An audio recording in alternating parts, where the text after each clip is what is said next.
본 방송에서 제공하는 투자 정보는 투자 판단에 대한 조언입니다. 방송에서 제공하는 주식의 가치, 가격 상승 및 하락에 대해서는 방송사에서 보장하지 않습니다. 실시간 정보 브리핑입니다. 첫 번째 소식입니다. 미국 뉴욕 증시의 3대 지수가 9월 첫 거래일인 현지 시간 3일 일제히 급락 마감했습니다. 노동절 연휴가 끝난 직후 나온 제조업 지표 부진으로 경기 침체 우려가 다시 점화되며 투자 심리가 급속히 냉각됐습니다. 인공지능 슈퍼스타 엔비디아가 10% 폭락하는 등 반도체주가 일제히 급락했습니다. 이날 오전 제조업 경기가 위축됐다는 지표가 연이어 공개되며 시장의 침체 우려가 다시 번졌습니다. 이날 미 공급관리협회에 따르면 8월 제조업 구매 관리자 지수 PMI는 47.2를 기록했습니다. 이로써 ISM 제조업 PMI는 5개월 연속 50 미만을 기록하며 제조업 경기 위축 국면이 지속되고 있음을 시사하고 있습니다. 두 번째 소식입니다. 뉴욕 증시 대장주 엔비디아, 테슬라 등이 급락했습니다. 뉴욕 증시의 PMI 지수 발표 이후 경기 침체 우려가 급속 확산하고 있는 건데요. 뉴욕 증시는 물론 국제 유가와 달러 환율, 비트코인 등 경기 침체 쇼크로 요동치고 있는 부분입니다. 나스닥 지수는 한때 3% 이상 급락했습니다. 역대 월별 기준 수익률이 가장 낮은 이른바 9월의 저주 첫날 나스닥 지수가 하락 출발해 시간이 지날수록 낙폭을 확대했습니다. S&P 500 지수와 다우존스도 역시나 급락 마감했는데요. 전통적으로 9월은 미국 증시가 연중 최악의 실적을 보여준 달입니다. 팩트셋 리서치가 최근 10년간 S&P 500의 월별 수익률을 비교해 본 결과 9월은 평균 2.3% 손실을 기록하며 연중 실적이 가장 낮은 달로 나타나고 있습니다. 세 번째 소식입니다. 현지 시간 3일 국제유가가 뉴욕 시장에서 리비아 분쟁 해결 기대감과 중국의 수요 둔화 우려 확산으로 4% 넘게 급락했습니다. WTI와 브렌트유 모두 지난해 12월 이후 거의 9개월 만에 최저치로 하락하며 올해 상승분을 모두 내줬습니다. 성명에 따르면 리비아의 입법기관들은 유엔이 후원하는 회담 이후 30일 이내에 새로운 중앙은행 총재를 임명하기로 합의했다고 밝혔습니다. 이에 리비아산 원유가 시장에 다시 유입될 가능성이 커지자 중국과 미국 등 주요 원유 소비국의 수요 둔화 우려에 시장의 관심이 쏠렸습니다. 마지막 소식입니다. 미국 법무부가 인공지능 반도체 기업인 엔비디아의 반독점법 위반 여부를 조사하기 위해 소환장을 발부했습니다. 소식통에 따르면 반독점 당국은 엔비디아가 고객사들이 다른 공급업체로 전환하는 것을 어렵게 만들고 자사의 AI 반도체를 독점적으로 사용하지 않는 고객들에게 불이익을 준다고 판단한 것으로 전해졌습니다. 현재 엔비디아는 AI 반도체 시장의 90%를 장악하고 있습니다. 앞서 블룸버그 통신은 지난 6월 미 반독점 당국인 법무부와 연방거래위원회가 엔비디아와 마이크로소프트를 상대로 반독점법 위반 여부에 대한 조사를 개시할 것이다라고 보도했습니다. 당시 보도에 따르면 FTC는 생성형 AI 서비스 챗GPT 개발사 오픈AI의 최대 주주인 MS의 반독점법 위반 여부를 조사하고 법무부는 엔비디아의 AI 반도체 시장 독점 여부를 조사키로 했습니다.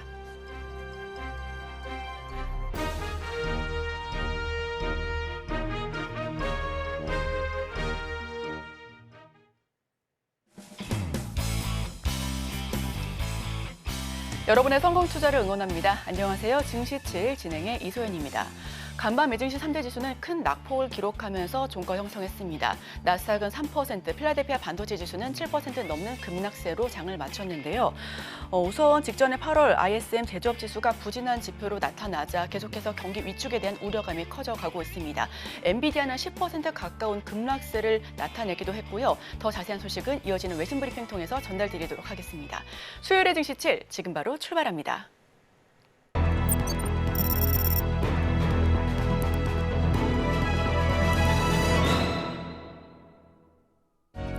네, 복잡한 외신 이야기 쉽고 간편하게 전해드립니다. 증시7 외신 브리핑 오은비입니다. 노동절로 하루 쉬고 돌아온 미증시 3대 지수는 하락세로 마감했습니다. 일단 S&P 500 지수는 2.12% 하락폭을 보여주었고요. 다우지수 같은 경우에도 1.51% 그리고 나스닥 지수는 3%가 넘어가는 하락세를 보여줬습니다.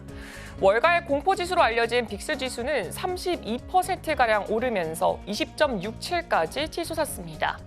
미국 제조업 지표가 약세를 보이면서 투심이 얼어붙은 분위기를 보였습니다. 종목별로 살펴보자면 반도체주들이 가장 큰 타격을 입었습니다. 엔비디아는 9% 이상 하락하는 모습을 보여줬고요. 주당 100달러대로 떨어졌습니다. 마벨 테크놀로지도 8.16% 하락했습니다. 이 외에도 AMD와 마이크론 테크놀로지도 7% 이상 하락을 했고요. 파운드리 사업부 매각을 고심하고 있다는 인텔은 8% 넘게 밀렸습니다. 그리고 매그니피센트 7 기업들도 일제히 하락세를 보여줬습니다. 그럼 이어서 자세한 소식들 전해드리도록 하겠습니다. 네, 미국의 8월 제조업 지표는 고용 상황이 약간 개선되면서 7월에 최저치에서 소폭 상승했지만 전반적으로 공장 활동은 여전히 부진한 상태를 보였습니다. 현지 시간 3일 ISM에 따르면 미국 제조업 PMI는 7월에 46.8에서 8월에 47.2로 올랐습니다. 월스트리트 저널이 조사한 경제학자들 역시 지수의 소폭 상승을 예상을 했습니다. PMI 수치가 50 미만이면 제조업 부문이 축소되고 있음을 나타내고 있지만 이번 수치는 ISM이 경제 확장을 평가하는 기준인 42.5보다는 높은 수준입니다. 하지만 제조업 PMI 하위 지수인 제조업 신규 주문 지수가 47.4에서 44.6으로 하락을 하면서 공장 가동이 여전히 부진한 모습을 보여줬습니다. 다음 소식입니다. 미국 민주당과 공화당의 대선 후보들이 US 스틸을 일본 제철에 매각하는데 반대 입장을 밝혔습니다. 민주당 대선 후보인 카멀라 해리스 부통령은 노동절인 2일 조 바이든 대통령과 함께 펜실베니아 피츠버그에서 유세를 하면서 US 스틸은 미국인이 소유하고 운영하는 회사로 남아야 한다라며 바이든 대통령의 입장에 동의한다고 강조했습니다. 이전에 도널드 트럼프 전 대통령도 US 스틸의 일본 제철 매각에 반대 의사를 밝힌 바가 있습니다. 양당 후보들이 모두 매각에 반대하면서 미국 경쟁당국의 합병 승인만을 남겨둔 매각 절차가 장기적으로 표류할 가능성이 커졌습니다. 애플이 내년 이후 출시하는 모든 아이폰에 OLED 디스플레이를 채택할 예정이라고 니온게이자의 신문이 보도했습니다. 그동안 저가형 모델인 아이폰 SE는 유일하게 LCD를 사용했으나 내년 출시될 아이폰 SE도 OLED로 전환될 것으로 보입니다.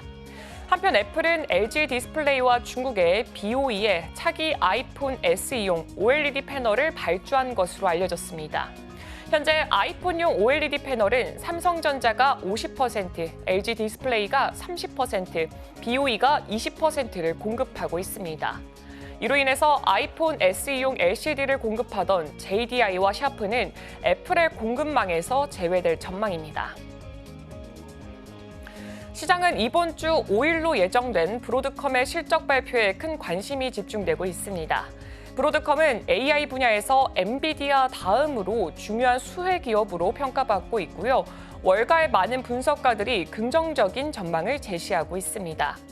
오펜하이머의 분석가는 브로드컴의 AI 사업과 VM웨어 인수 덕분에 3분기 실적과 4분기 전망이 모두 상승할 것으로 예상하고 있습니다. 특히 브로드컴의 AI 사업부는 올해 약 110억 달러의 매출을 올릴 것으로 보이고 있고요. 이는 초기 예상보다 50% 가까이 증가한 수치입니다. JP모건의 할란수르는 브로드컴의 AI 매출이 내년에는 160억 달러에 이를 것으로 전망을 했습니다.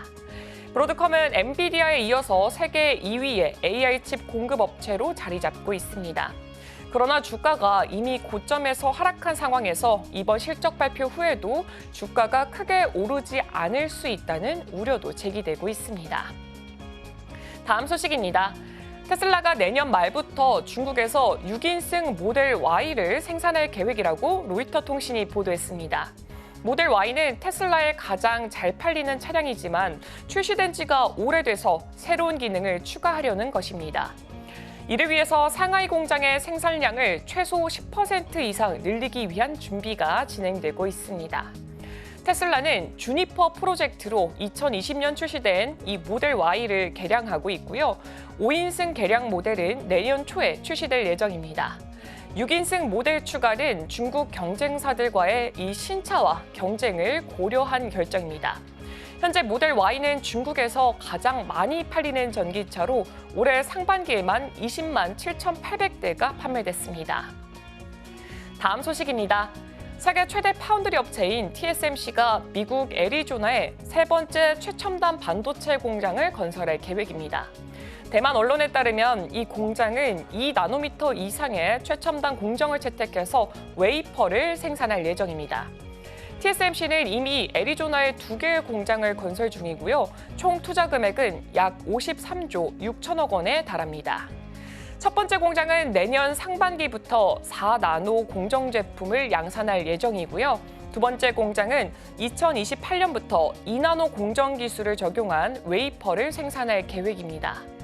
대만 언론은 TSMC가 2026년 하반기 양산을 목표로 하는 A16 제품이 미국 애플과 오픈 AI의 애플리케이션 특화형 반도체 개발을 위해서 예약됐다고 보도했습니다.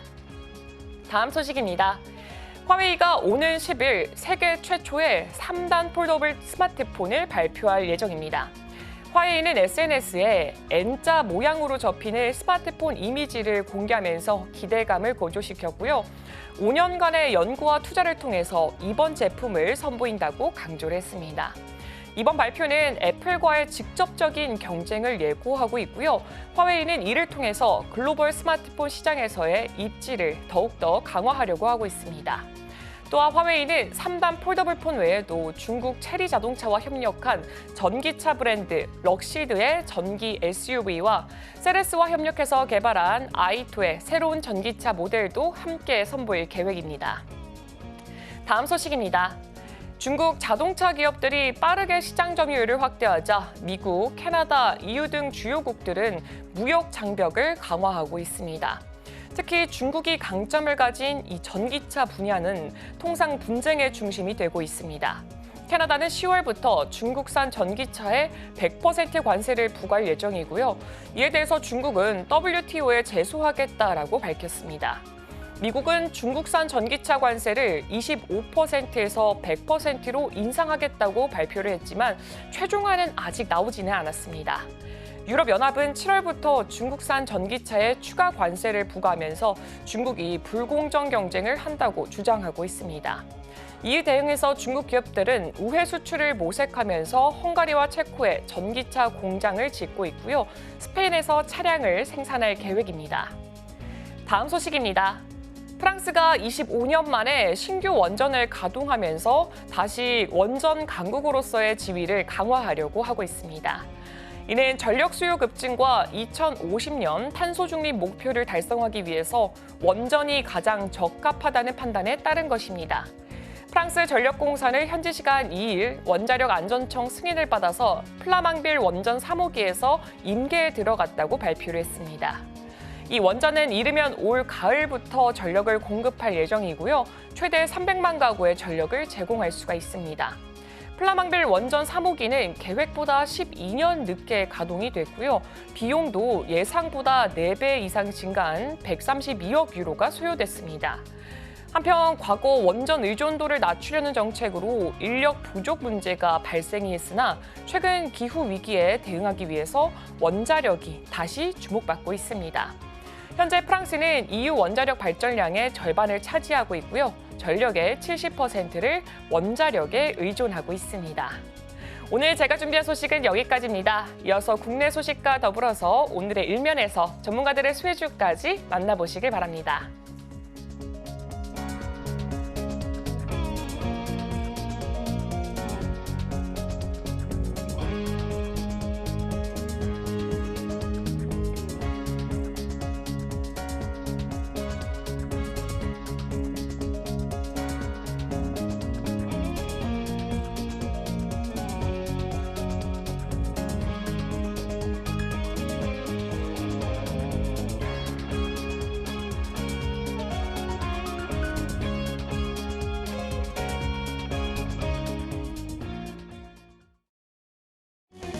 네, 서울경제TV 증시 7 조간 브리핑 시간입니다. 서울경제신문에서 발행한 이슈 전해드리는데요. 첫 번째 소식부터 하나하나 짚어보겠습니다. 화면 살펴보시죠.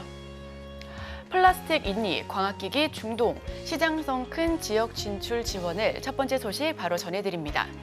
인기 아이돌 뉴진스를 모델로 앞세워 렌즈 오렌지를 판매하는 스타비전은 지난해 매출 1,338억 원, 영업이익 509억 원을 기록했습니다. 매출의 절반에 달하는 47%가 해외에서 발생하고 있는 건데요. 미국과 중국, 일본 등 전통적으로 수출 강세를 보여준 지역에 더해 인도와 중동 등 신규 시장을 지속적으로 공략한 점이 주요했다라는 평가를 받고 있습니다.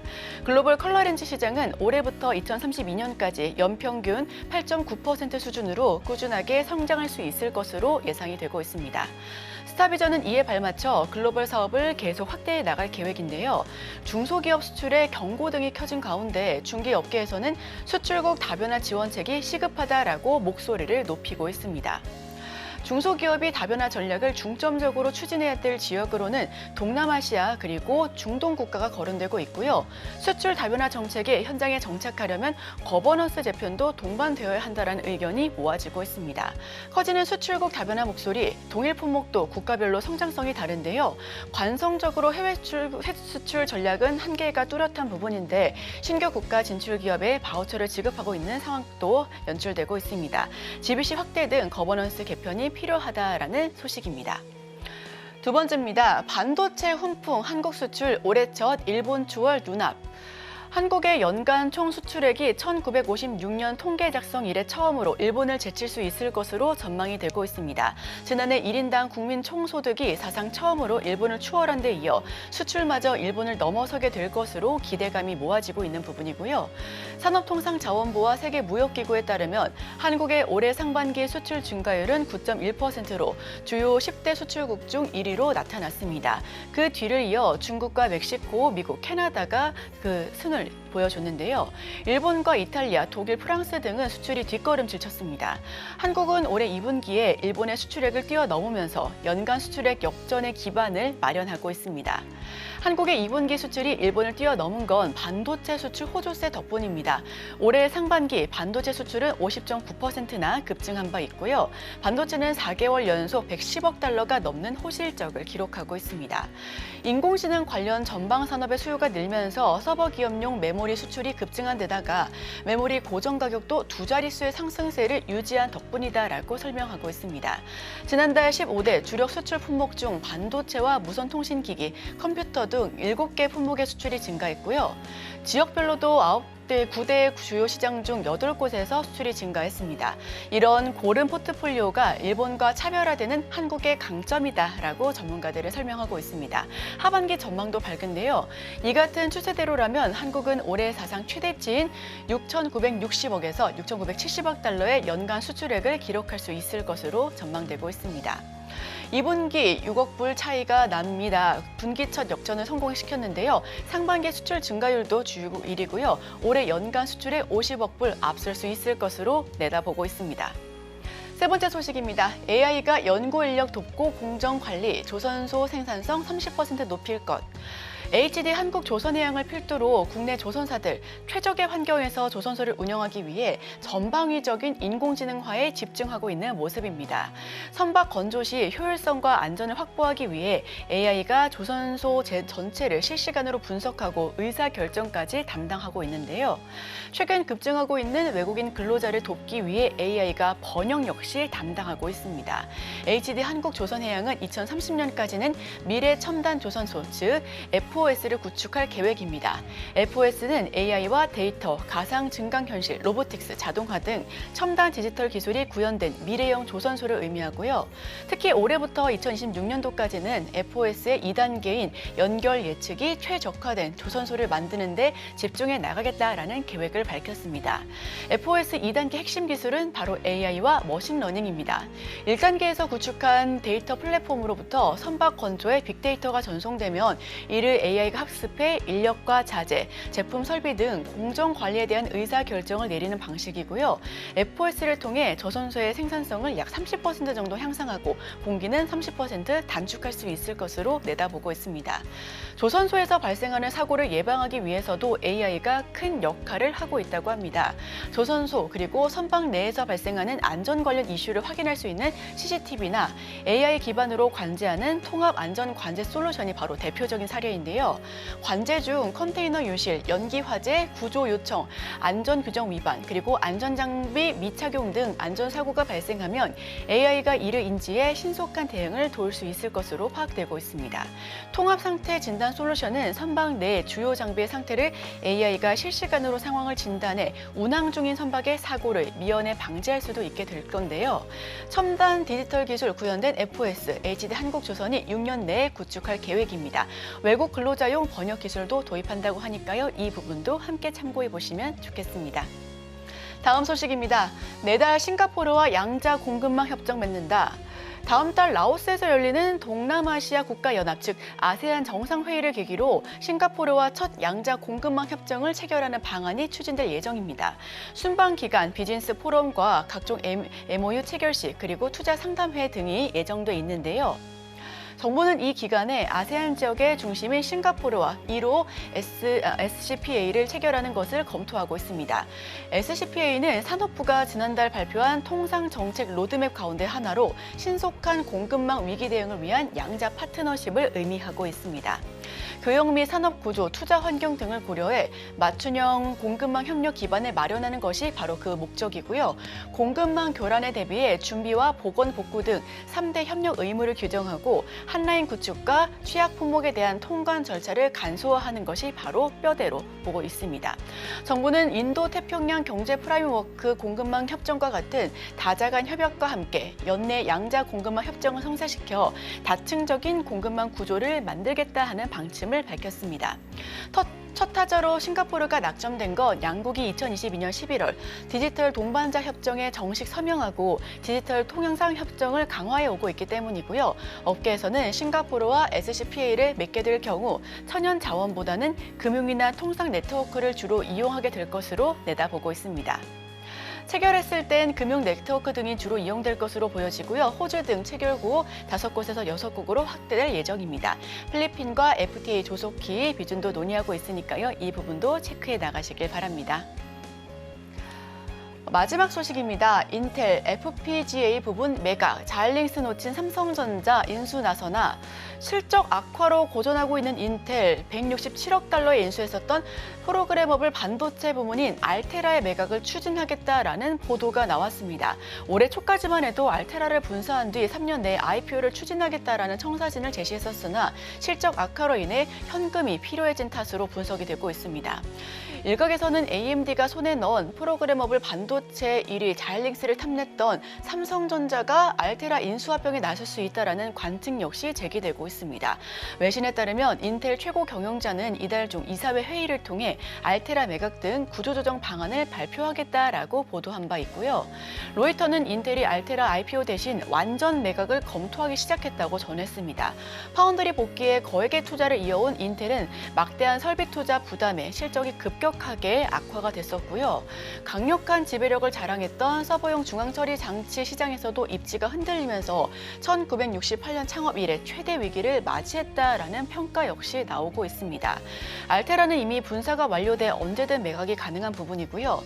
인공지능 시대를 맞아 프로그래머블 반도체의 매력도 커지고 있다는 부분이 몸값을 높일 수 있다는 요인으로 작용하고 있습니다. FPGA는 CPU나 GPU, 주문형 반도체와 달리 생산된 이후에도 프로그래밍을 다시 할 수 있어 필요에 따라 변형이 가능한 만능 기판으로 통하고 있는데요. CPU보다는 단순 작업에 능하고 한 작업에만 특화한 ASIC보다 범용적인 데다 복잡한 설계도 가능해 AI와 로봇, 방산, 자율주행차, 네트워크 장비 등 다양하게 쓰일 수 있다는 강점 역시 돋보이고 있습니다. 알테라 IPO 대신 매각을 검토하고 있습니다. 마벨 잠재적 인수 처리로 꼽히고 있는데요. 일각에서는 삼성전자 역시 참전할 가능성도 높다라고 분석하고 있습니다. 네, 오늘 제가 준비한 소식은 여기까지입니다. 계속해서 오늘의 일면을 통해 전문가와 수혜주까지 찾아보도록 하겠습니다. 저희와 끝까지 함께 하시죠.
네, 오늘의 헤드라인입니다. 밸류업 지수 증시 상승 모멘텀 될까? 함께 하실 분은 다올투자증권 이성웅 차장님 모셔봅니다. 어서 오세요. 네, 안녕하십니까? 네, 오늘부터 증시칠에 새롭게 모셨습니다. 잘 부탁드립니다. 잘 부탁드립니다. 네, 밸류업 이야기를 준비해 주셨습니다. 정말 핫한 소식이 아닐 수가 없는데요. 9월 발표 예정인 밸류업 지수 기대감 속에서 관련주들 꾸준히 좋은 모습을 보여주고 있습니다. 지속적으로 힘을 얻을 수 있는 배경부터 한번 살펴볼까요? 우선 올해 2월 같은 경우에 정부가 이제 밸류업에 대한 시장에서의 그 반응은 굉장히 좀 뜨거웠던 건 사실이다라고 좀 볼 수 있겠는데, 올해 이제 하반기 때는 이 부분을 지수로 만들고 그리고 이 연말까지는 이제 ETF에 대한 출시 부분을 좀 예고를 한 상태라고 볼 수 있겠고요. 그렇기 때문에 이제 9월 이번 달에 이제 지수에 대한 부분을 공개하기 전에 시장에서는 어떤 수혜주나 이런 이 패시브 자금을 로 이제 수급적으로 상승세로 보일 수 있는 종목들이 지금 미리 반응하는 모습을 지금 보여주고 있고요. 그런 점을 본다고 한다면은 이 상반기 때만큼의 어떤 상승 여력도 지금 기대하는 수급이 들어오고 있는 상황이지만 좀 선반영 되는 그 부분을 봤을 때는 그 전에 이제 2월 달에 이 정부가 밸류업에 대한 추진을 하면서 수혜주로 봤던 종목들 위주로 지금 상승세가 나오고 있는 그런 상황이라고 좀 볼 수 있겠고요. 이번에 밸류업 지수에 대해서 이제 편입이 되는 종목들 기준은 수익성 그리고 자본 효율성 또 주주 환원율이라고 좀 볼 수 있겠는데 수익성과 자본 효율성 같은 경우에는 후순위라고 좀 볼 수 있겠고 이 주주 환원 같은 이 기업 가치에 대한 재고를 할 수 있을 만한 그런 여건이 있는 기업들로 이 편입될 가능성이 좀 크다라고 좀 생각이 되고 있고요. 그런 점을 본다고 한다면은 이 상반기 때 이런 수혜를 봤었던 섹터가 대표적으로 이제 금융업종 또 이제 자동차 업종 같은 이 저PBR 주가 1순위가 됐었는데 이런 종목들에 대한 관심이 지금 올라오고 있는 상황이다 이렇게 좀 정리할 수 있겠습니다. 네, 9월에 KRX 코리아 밸류업 지수가 발표될 예정입니다. 그 이후에 밸류업 ETF 역시도 선보일 계획으로 밝혀졌는데요. 자, 다만 선반영되고 있는 부분은 어느 정도 감안해 주셔야 될 것 같습니다. 지난 8월 검은 금요일 이후 사실상 우리 증시 탄력을 많이 잃었었습니다. 그 가운데서 밸류업이 좀 구세주가 될 수 있다라는 신호탄을 쏘기도 했었는데 밸류업 지수가 발표 이후에 재료 소멸이 될 수도 있다라는 우려감도 공존하고 있습니다. 이에 대해서는 어떻게 보실까요? 우선 올해 상반기만큼의 이 시장에서의 그 주가 상승을 기대하기는 좀 역부족인 것 같고요. 어렵다. 네. 왜냐하면은 지금 현재 본다고 하더라도 단순 어떤 밸류업 지수가 발표됐을 때의 시장에서의 그 패시브 자금에 대한 부분이 실질적인 부분이지 제가 본다고 했을 때 어떤 기업에 대한 가치가 정말 이제 레벨업이 돼야 어떤 이런 상승세가 좀 올해 상반기만큼은 기대가 되지 않을까 판단되고 있고요. 아시겠지만은 지난달에 이런 대형주 중심으로 미국 쪽에서의 블랙 먼데이 사태에 대한 부분에 있어서 상반기 때 상승분을 대부분 반납하고 다시 한번 올라오는 과정이거든요. 그렇기 때문에 지금 현재 시장은 이 시장이 밸류업에 대한 부분에 있어서 증시를 뒷받침할 수는 있겠지만 시장 전체적인 분위기가 좋아진다라고 하기에는 좀 역부족이 맞다라고 판단되고 있고요. 지금 현재 우리나라 기업들 같은 경우에 3분기 실적 추정치가 우선 이 합산으로는 우상향 방향 쪽은 있긴 하지만 어떤 섹터가 삼성전자, SK하이닉스, 현대차 외에는 실적이 크게 좀 퍼포먼스가 나는 기업들은 좀 약간 좀 그 제한적으로 좀 가고 있는 상황이거든요. 그런 점을 본다고 한다면 이 시장에서의 실적에 대한 모멘텀이 받쳐주지 않으면은 상승 여력은 좀 제한될 가능성이 크다라고 판단되고 있고 오히려 지금 이번 달에 미국의 대선 토론이나 또 그리고 이 FOMC 회의 그리고 이제 일본 쪽에서의 BOJ 같은 통화정책 회의가 시장에 영향을 더 미칠 가능성이 있다라고 지금 생각이 되고 있고 그다음에 이제 밸류업에 대한 부분에 있어서 단순 어떤 지수 발표가 중요한 게 아니라 이 밸류업에 의한 이 어떤 그 기업들의 세제 혜택 그리고 지금 개인 투자자분들께서는 가장 고민인 게 금투스라고 볼 수 있어요. 이 금투스에 대한 정부에서의 그 약간 완화적인 스탠스가 있어야 이 밸류업 지수가 발표된 이후에 어떤 패시브 자금이 좀 자연스럽게 들어올 가능성이 있다라고 좀 생각이 되고 있거든요. 그렇기 때문에 여러 가지 제반 여건이 받쳐줘야 증시의 우상향 방향을 갈 수 있지, 단순 어떤 밸류업 지수의 발표에 의한 상품 출시가 시장의 원동력을 대기에는 좀 한계는 분명히 있다라고 좀 판단됩니다. 네, 상반기보다는 상승 탄력은 제한될 수 있을 것으로 보여집니다. 주도주가 부재한 상황에서 기대감을 모으고 있는 건 사실인데요. 다만 정부 정책을 함께 눈여겨보셔야 될 것 같습니다. 말씀하신 것처럼 당장 시장을 끌어올릴 힘은 조금은 부족해 보입니다. 관심은 가져봐야 될 것 같고요. 이번 밸류업 지수가 일본의 밸류업 지수를 벤치마킹 할 것이다라는 의견에 힘을 모으고 있습니다. 일본에서는 이 밸류업 지수, JPX 프라임 150 지수라고 불리고 있는데 어느 정도의 효과를 거뒀는지도 궁금한데요. 우선 올해 상반기 때 다른 어떤 ETF 대비해서는 이 어떤 그 들어오는 자금 자체가 어떤 평균 이하였어요. 아, 네. 그렇기 때문에 밸류업 지수가 우리나라가 했을 때 일본 쪽에서의 JPX 이 150 프라임 지수에 대한 부분에 있어서 약간 벤치마킹한 부분이 있는데, 그만큼 앞서서 말씀드렸다시피 여러 가지 뭐 제반 여건이 받쳐줘야 이 지수에 대한 어떤 증시의 자금을 좀 이끌 수 있다라고 좀 판단되고 있고요. 근데 일본 같은 경우에는 이 GPIF죠. 이 국민연금 기금 운용본부 같은 경우가 우선 일본 쪽에서의 이 재고 가치가 있는, 기업 가치가 있는 기업들에 대한 투자에 대한 포트폴리오를 따로 좀 마련했거든요.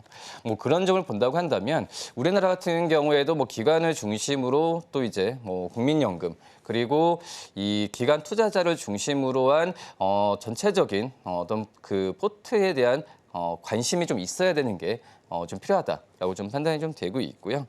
그리고 이제 이 단순 어떤 저희는 이제 주가 측면에서 보긴 하지만 이 밸류업 지수라는 것 자체가 기업에 대한 가치 부분을 제고시키고 또 이제 뭐 주주 환원, 또 이제 소액 주주에 대한 이 편의를 좀 증대시키기 위한 의도도 있다라고 좀 판단되고 있거든요. 그렇기 때문에 주가적인 측면도 중요하긴 하지만 이런 부분에 대한 의도가 선제적으로 잘 정돈이 돼야 어떤 이 주가는 후행적으로 따라올 가능성이 좀 있지 않을까라고 좀 생각이 됩니다. 네, 여러 제반 여건이 만들어져야 뒷받침돼야 제대로 의미를 이끌어낼 수 있다라는 의견까지도 전해주셨습니다. 자, 눈치 보기 급급한 시장 속에서 그래도 숨통이 되어주고 있는 밸류업입니다. 간밤 미증시도 약세를 보여주면서 오늘장 우리 증시 역시 출발할 때 어떤 모습일지 우려가 있는데요. 시장이 어려울수록 더 빛이 나고 있는 모습입니다. 자, 관련주들 가운데서는 어제 지주사들이 상승세를 보이면서 마감을 지어줬습니다. 또 어떤 흐름 보일지 오늘도 굉장히 궁금한 부분인데 지주사가 특히나 강세를 보이게 된 배경은 어떨까요? 대표적으로 이 지주사에 대한, 뭐 지주사가 이제 산업이라고 볼 수는 없지만 주가적인 섹터 면에서 봤을 때는 항상 저PBR 그 영역권에 있는 게 바로 이제 지주사에 대한 어떤 기업 가치라고 좀 볼 수 있겠고요. 왜냐하면 지주사는 결론 그거죠. 이 상장 자회사들을 갖고 있기 때문에 이 상장 자회사들의 기업에 대한 뭐 할인율이 더욱더 심한 상태에서 지주사 자체의 여기에 그 자회사들의 이 기업 가치까지도 이 더블 카운팅이 되는 상황이거든요. 그렇기 때문에 저PBR 구조로 항상 다른 섹터 대비해서 이 나온 상황이라고 좀 볼 수 있겠고, 그리고 이 상장 자회사들의 어떤 배당이나 어떤 주주 환원, 또 이제 그런 이 자사주 매입에 대한 부분에 있어서 하는 부분이 용이하기 때문에 지금 이제 기업들의 이 밸류업에 대한 얘기가 나왔을 때는 지주사들의 수혜가 항상 예상이 됐던 그런 상황이라고 좀 볼 수 있겠고요. 그리고 이제 지주사들이 뭐 자사주에 대한 매입은 좀 제한되는 과정으로 가고 있긴 하지만 이 자회사들의 어떤 소각이나 뭐 이런 부분에 있어서 용이한 상황으로 좀 가고 있기 때문에 대표적으로 삼성물산이라고 좀 볼 수 있겠는데 뭐 그러기 때문에 기업 가치에 대한 기업 가치에 대한 레벨업이 쉽게 할 수 있는 부분이 바로 이제 지주 섹터라고 지금 말씀을 드릴 수 있겠고요. 이렇게 뭐 ROE가 올라가고 또 이제 자사주 소각까지 했을 때는 뭐 EPS까지 올라가는 구조가 잘 정돈이 되어 있기 때문에 이 지주사들의 관심을 좀 꾸준히 가져야 된다라고 볼 수 있겠고요. 실질적으로 어제 같은 경우에는 이 밸류업에 대한 이 밸류업에 대해서 이 특징주로서는 지주사들의 상승세가 가장 눈에 띄었거든요. 특히 이제 뭐 LG, 뭐 GS, CJ 같은 경우에 상승 여력이 다른 밸류업 수혜주들 대비해서는 상승률이 크게 좀 좋았었는데 특히 이제 뭐 LG 같은 경우에는 뭐 LG전자 또 이제 LG화학 뭐 이쪽에서의 자회사들의 배당 확대나 또 이제 자사주 매입에 대한 부분에 있어서 지금 시장에서 기대감이 좀 크다라고 좀 판단되고 있거든요. 뭐 그런 점에서 지주사들이 저는 이제 1차적으로 이 그 수혜를 좀 받는 느낌이 좀 크다라고 말씀드릴 수 있습니다. 네, 상장 자회사를 갖고 있기 때문에 자회사의 기업 가치도 더블 카운팅이 된다라는 점, 그리고 배당과 자사주 매입의 용이한 부분이 강점으로 자리 잡고 있습니다. 밸류업이 자동차 등 비금융업 으로도 지금 확장되고 있고요. 금융 관련주 내에서도 보험이나 증권, 어제 좋은 흐름 보였습니다. 자, 그 지주사 등 세부 섹터로 이렇게 나뉠 수 있을 것 같은데 그중에서도 지금 시점에 살펴보면 너무 좋을 밸류업 관련된 종목은 어떤 종목들이 있을까요? 저는 첫 번째 종목은 이제 메리츠 금융지주. 를 좀 말씀을 드려 하겠는데요. 이 주주 환원율 같은 경우가 작년에도 51.8%를 기록했는데 올해 같은 경우도 주주 환원율이 50% 이상 나올 가능성이 크다라고 지금 생각이 되고 있고 그만큼 메리츠 금융지주가 이 주주환원에 대한 어떤 정부 정책이나 이런 부분을 충실히 잘 따라가고 있다라고 말씀을 드릴 수 있겠고 지금 비슷한 이제 금융 지주사죠. 우리금융 같은 경우에도 그렇고. 특히 또 현대차 같은 경우에는 주주 환원율이 30% 중반 정도밖에 안 되거든요. 그런데 하지만 메리츠 금융지주 같은 경우에는 다른 이 지주사들 대비해서 주주 환원율이 50% 이상 나오는 기업들이 거의 없거든요. 그런 점에서 이 메리츠 금융지주가 이 밸류업과 관련돼서는 수혜를 받을 가능성이 크다라고 좀 생각이 되고 있고 그리고 이제 기업 가치적인 측면에서는 당연히 흑자 기조는 계속 유지될 가능성이 커요. 뭐 금리에 대한 인하 시기가 오면서 부동산 PF나 익스포저가에 대한 부담감이 떨어지는 구조로 좀 가고 있는 그런 모습 보여주고 있고 뭐 그런 점을 본다고 한다면 메리츠 금융지주가 지금 주가 좀 많이 올랐다고 하더라도 조정 많이 받지 않고 있거든요. 뭐 그런 점에서는 매수 관점으로 한번 접근해도 괜찮지 않을까라고 좀 생각이 되고 있고 그다음에 이제 두 번째가 바로 이제 삼성물산이라고 좀 볼 수 있겠는데 삼성물산 같은 경우도 좀 발표를 했죠. 2026년까지 보유 자사주에 대한 소각에 대한 부분을 좀 얘기를 했는데 저는 이제 주주 환원에 대한 부분에 있어서 자사주 매입에 대한 부분도 중요하지만 주주 환원의 완성은 바로 이제 이 자사주 소각이라고 좀 볼 수 있거든요.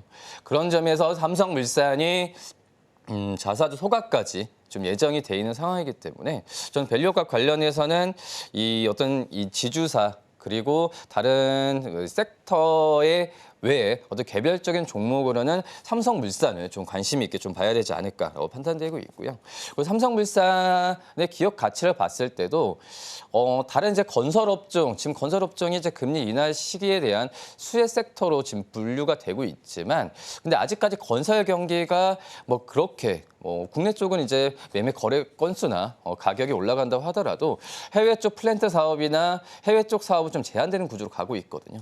그렇기 때문에 건설 섹터에 대한 관심을 가지면 좋긴 하겠지만 건설 외에 비건설 쪽에서의 이익적인 부분도 올라가고 있는 기업을 살펴본다고 한다면 이 삼성물산이 건설 업종 안에서도 탑픽이지 않을까 판단되고 있고요.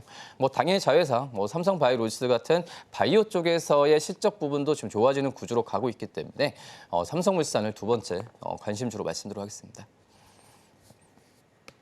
네, 오늘의 일면 지금 지켜봐야 할 밸류 관련주 두 가지 종목 꼽아봤습니다. 첫 번째, 메리츠 금융 지주를 알아봤는데요.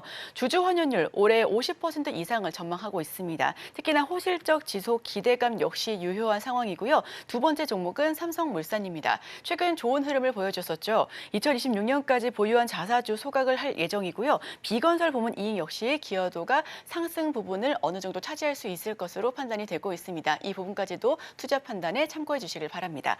지금까지 오늘의 일면 이성우 차장과 함께했습니다. 오늘 말씀 고맙습니다. 네, 감사합니다.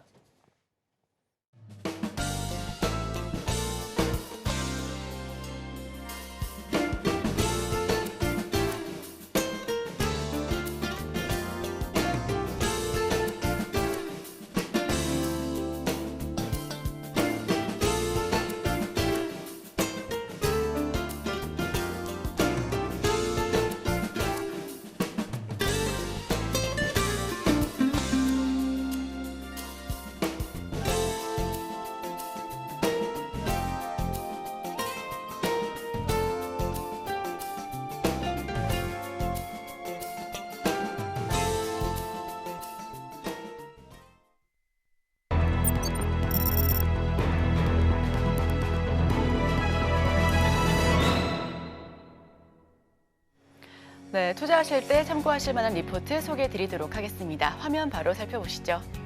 대신증권의 리포트입니다. 2024년 9월 증시를 전망한 리포트인데요. 투자 변곡점의 시작, 포트폴리오 방어력 확대가 필요하다. 바로 살펴보도록 하겠습니다. 퀀트 전략, 다가온 변곡점 2024년 3분기. 우선 퀀트 투자에 대해서 좀 살펴보겠습니다. 정량적 그리고 분석가의 합성어인데요. PER과 PBR, PCR, PSR, ROE 등 다양한 지표를 활용해 투자하는 방법을 의미합니다. 즉, 정량적인 분석이란 뜻으로 증권사나 기업에서 제공하는 객관적 수치 지표를 가지고 매매 전략을 세워 투자하는 방법을 의미하고 있고요. 예를 들어서 프로그램을 통해 전일 대비 주가가 5% 넘게 상승하면 익절을 세팅하고 혹은 고점 대비 7% 이상 하락하게 된다면 손절하도록 자동 매매 세팅을 하는 걸 퀀트 투자, 퀀트 전략이라고 제시하고 있습니다. 3분기 증시의 변곡점이 될 것으로 예상하고 있는데요. 경기 물가 사이클 모델에서 현재는 물가 압력은 낮고 경기가 확장되는 골디락스 국면으로 14개월째 유지가 되고 있는 부분입니다. 인플레이션은 낮아지고 경기의 흐름은 좋아지고 있는 부분이고요. 통상 골디락스 국면은 증시 수익률이 가장 높았던 국면이기도 합니다. 골디락스 국면은 과거 증시 수익률이 가장 높았던 국면이며 IT와 금융, 경기재, 소재, 산업재가 고루 높은 상승률을 기록한 바 있는데요. 그 이후에 제조업 경기가 하락 국면에 접어들면 슬로우 그로스 국면으로 통신과 필수재, 유틸리티 등으로 포트폴리오 안정성을 높일 필요성이 높다라고 판단되고 있습니다. 화면을 통해서 살펴보겠습니다. 우선 미국 S&P 500 국면에 따른 업종별 수익률인데요. 우선 골디락스 국면에서는 IT 업종이 가장 큰 상승률을 기록했습니다. 2.84% 넘는 수익분을 보여줬고요. 그 뒤를 이어 금융과 경기재, 소비재, 그리고 산업재가 꼽히고 있습니다. 그 이후에 보여질 슬로우 그로스 같은 경우에는 통신과 헬스케어, 필수재, 유틸리티 등 전반적으로 경기를 방어하는 느낌의 섹터들이 상승 흐름을 크게 나타냈었고요. 향후 1에서 3개월 내에 경기 물가 국면 변화가 예상되고 있다라고 대신증권은 판단하고 있습니다. 이번에 전환이 예상되는 슬로우 그로스 국면은 세 번째로 증시 수익률이 높았던 국면입니다. 그런데 뭐 4개 중에 세 번째면 좀 낮은 국면에 속하죠. S&P 500 같은 경우에는 월 평균 0.57%를 기록했으며 코스피는 이 기간에 0.1%를 기록한 바 있습니다. 방어적 성격의 섹터가 높은 수익률을 기록한 국면으로 방어적 성격의 섹터, 통신과 헬스케어, 유틸리티, 필수재 비중을 확대해야 될 것이다라고 대신증권을 설명하고 있고요. 포트폴리오에 대한 안정성 확대를 거듭해서 권고하고 있는 상황입니다. 경기 물가 사이클 변수를 추이 살펴보겠습니다. 전반적으로 2022년도에는 계속해서 물가 상승 압력이 높았던 그런 시기였습니다. 이 때문에 계속해서 자이언트 스텝, 빅스텝을 거듭 반복해 가면서 금리 인상을 추진해 왔었던 시기이기도 하고요. 다만 지금은 어느 정도 좀 안정기에 진입했다라는 부분을 보여지고 있습니다. 그 이후로 계속해서 9월 같은 경우에는 금리 인하에 대한 기대감 역시 번지고 있는 시점이 점이 아닐까 싶은데요. 현재 경기 물가 국면에서는 경기의 변곡점이 임박했다라고 판단하고 있습니다. 경기는 OECD 경기 선행 지수를 기준으로 아직 확장 국면에 위치해 있으나 그 고점에 도달했다라고 전문가들은 판단을 하고 있는 건데요. 제조업 경기는 ISM 제조업 지수 기준으로 이미 위축 국면에 진입했다라고 판단하고 있습니다. 간밤 매증시 역시 이 부분으로 인해서 하락 흐름을 크게 나타냈습니다. S&P 500 지수와 나스닥 그리고 다우존스 역시 하락 흐름이 굉장히 크게 나타났었고요. 기술주는 오늘 3% 넘게 빠지기도 했습니다. 필라델피아 반도체 지수도 7% 넘는 급락세를 연출했었고요. 어제 밤에 속보로 나타났었죠. 간밤에 있었던 사실입니다. 미국 ISM 제조업 지수 PMI 지수가 예상치를 하회하면서 50보다 낮은 47.2를 기록했습니다. 이런 예상치였던 47.5를 소폭 하회하는 수치이면서 전월인 7월보다는 조금은 좀 나아졌다라는 부분인데 8월에 미국 ISM 제조업 PMI 예상치를 하회하면서 47.2로 나타났기 때문에 미국 제조업 지표가 예상보다 부진했다라는 부분이 나타나고 있습니다. 이에 따라 제조업 침체 우려가 다시 한번 커져가고 있는 모습이 미증시에 고스란히 반영이 됐었고요. 때문에 빅스 지수 같은 경우는 22% 넘게 오르면서 변동성이 굉장히 극심했다라고 판단되고 있습니다. OECD 경기 선행 지수는 ISM 제조업 지수를 후행해 방향성을 함께하는 경향이 있습니다. 따라서 OECD 경기 선행 지수도 위축 국면으로 진입할 가능성이 높다라고 하는 부분이고요. 이 때문에 경기에 대한 위축, 불확실성 그리고 우려감이 커져가고 있는 상황입니다. 경기는 예상보다 빠르게 위축 국면에 진입하고 있습니다. 침체, 우려할 만하다라고 대신증권은 표기하고 있는데요. 실시치 같은 경우에는 2024년 4월부터 꾸준히 전망치를 하회해 왔습니다. 업계에서는 7월보다 8월의 제조업 경기가 더 안 좋다라고 전망했었는데 그 전망치가 고스란히 드러났었고요. 경기의 둔화, 걱정할 만한 수준이다라고 평가하고 있습니다. 인플레이션, 경기 국면의 정의, 지금 현재 골디락스 국면에서 슬로우 그로스 국면으로 전환을 하고 있는 부분입니다.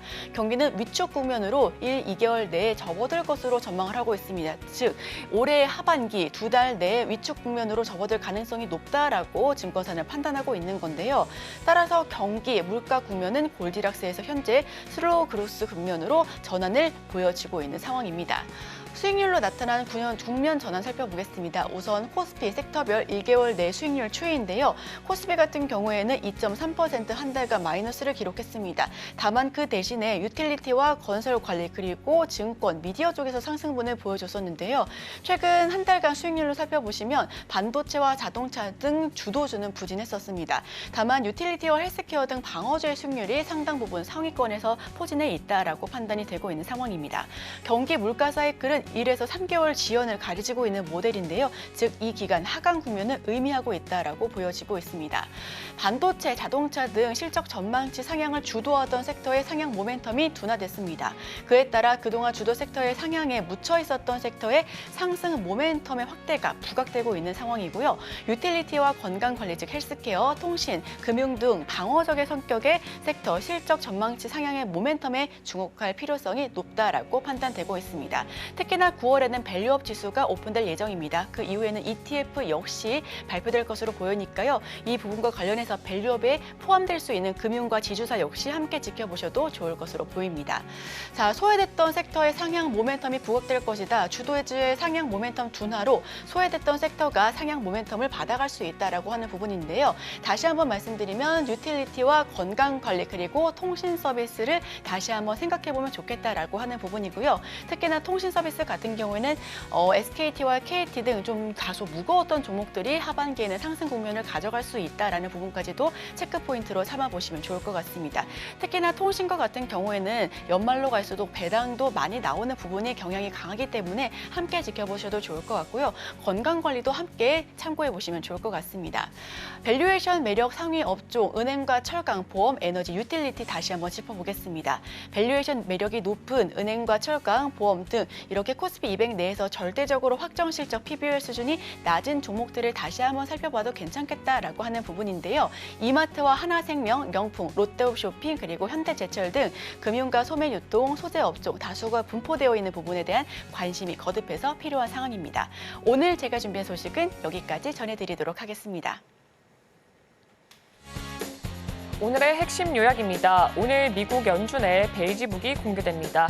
오늘의 일면에서는 밸류업 지수가 우리 시장에 미칠 영향에 대해서 알아봤고요. 특징주로는 메리츠 금융지주, 삼성물산 등을 제시했습니다. 투자하실 때 참고해 보시길 바랍니다.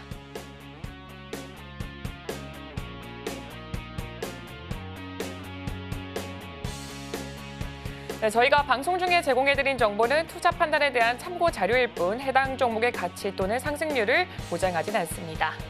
잠시 후 증시8 서울경제TV 개장 방송이 이어집니다. 더 다양한 인사이트 가져가실 수가 있으니까요. 끝까지 함께 하시길 바랍니다. 오늘 저희가 준비한 소식은 여기까지입니다. 저희는 내일 이 시간에 또 찾아뵙도록 하겠습니다. 함께 해주신 여러분 오늘도 고맙습니다.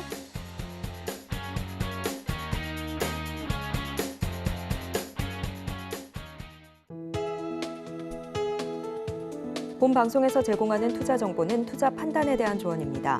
방송에서 제공하는 주식의 가치, 가격 상승 및 하락에 대해서는 방송사에서 보장하지 않습니다.